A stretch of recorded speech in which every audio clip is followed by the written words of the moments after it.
Magandang labanan po ito ang naganap sa Villaverde mga kabiryal. At tignan po natin kung sino po ang magwawagi sa kanilang dalawa.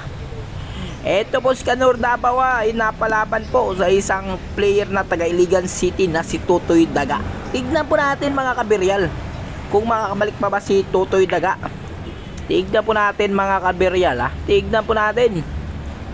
Iyan po ang nagtira. Siya po si Kanor Davao mga kabiryal. Sa hindi pa nakilala, siya po si Kanor Davao. Magaling po ito. Ayan po, sumablay po si Kanor Davao. Grabe talaga mga kabiryal. Grabe talaga.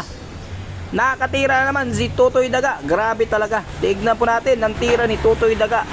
The Pride of Iligan City. Tignan po natin mga kabiryal. Grabe talaga na laban to. Napakaganda po. Panoorin. Grabe. Ayan po. Grabe. Grabe pong mga kabiryal. Grabe talaga. Napaganda pong ginawa ni Tutoy Daga sa preparasyon para preparasyon ko. Grabe talaga mga kabiryal.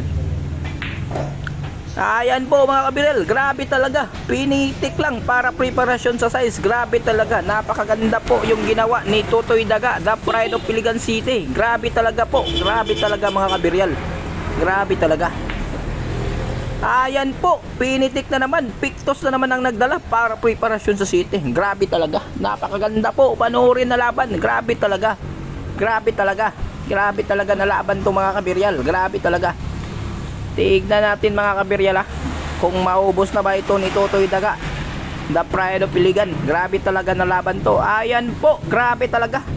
Napakaganda pong preparasyon ng binitawan ni Tutoy Daga, the Pride of Iligan City. Grabe talaga mga kabiryal. Napakaganda po ang bitaw ni Tutoy Daga. Grabe talaga.